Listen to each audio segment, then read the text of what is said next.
is Marvin Sawyer, and I'm 19 years old. Yes, I have experienced not too much with police brutality, but there have been a couple of incidences that I felt like I was being profiled or stereotyped in some sort of way, particularly at school. I was in ninth grade. I was around 14 at the time, and I remember a fight broke out on campus, and it was at the end of the day. We were out at the bus loops, and I remember there was a lot of commotion because the buses couldn't come in. So it was very hot that day, and I remember two girls started arguing. There was a fight, and then of course the security or the police, they came in, with the cars and the tasers and the mace and whatnot.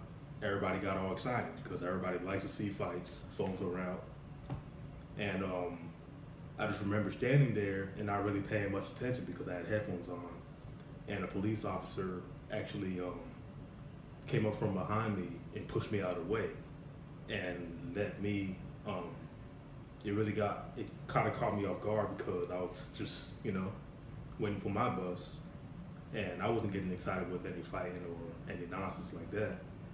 I just wanted to go home. He didn't even look at me. I just remember how he looked, and then he just went to the crowd.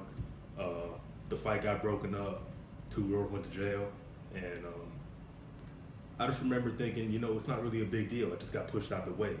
But then I went back to the moment, and I was like, he could have he had all that space to move around and navigate through the crowd and everything.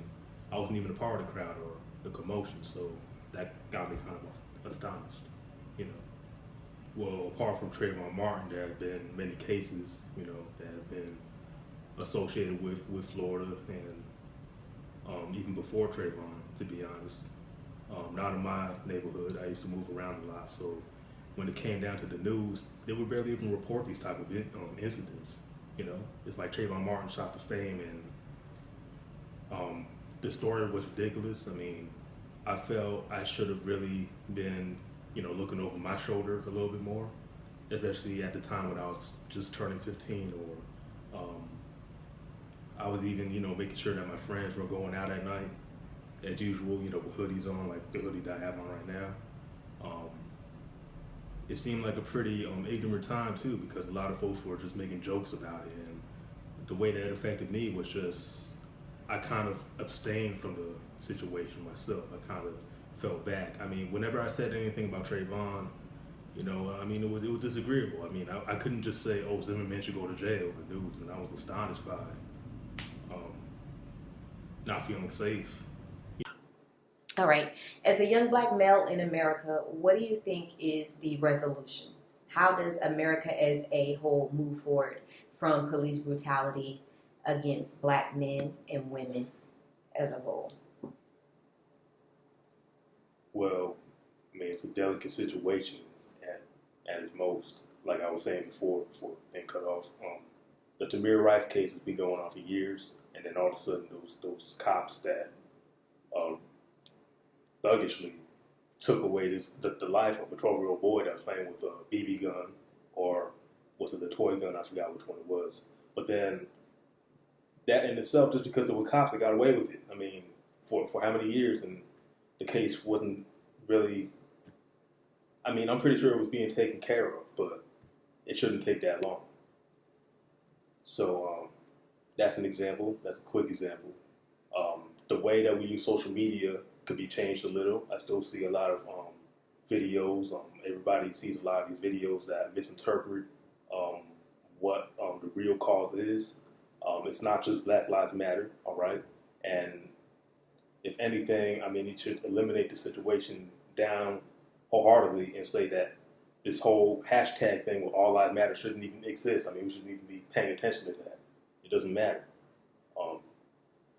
Black Lives Matter, you could take that up, but there's a lot more than just protesting on the streets and holding up banners and signs. I don't really assume anything else because that's really what people can do. But I think what we really need to be focusing on is gun laws. All right, maybe we should make some new laws, so to speak, perhaps on cops and police. not just in Florida, but all throughout the country. And maybe there should be, body cameras, and more body cameras at that. It doesn't seem to be stopping these cops from pulling out their guns and shooting even kids, you know. I think the same thing is just being said over and over, that we should fight for our rights. But you don't ask people that give you your rights, supposedly.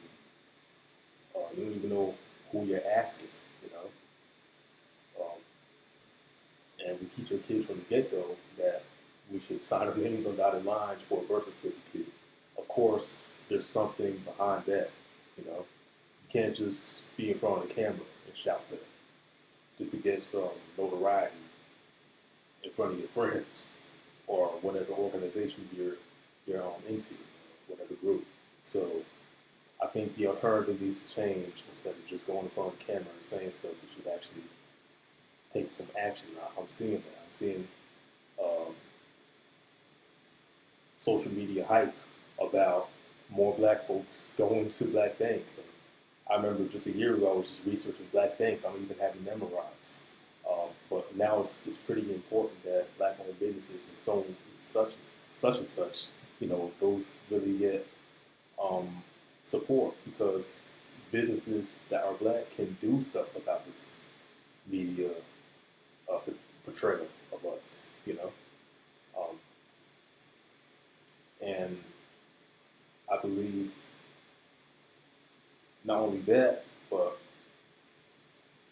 there's a lot of folks that say that we should sanction or whatever. It's not that. They're talking about the black community. What is the black community? There is no black community. All right, where is the black community? It's where the white folks live. They call it the black community. So you have to really ask yourself, this whole boycott thing, what are you really boycotting for? We still need that stuff. There's a lot of folks that want to burn down their own neighborhood. That's not going to help anything, and we should see that as the same situation.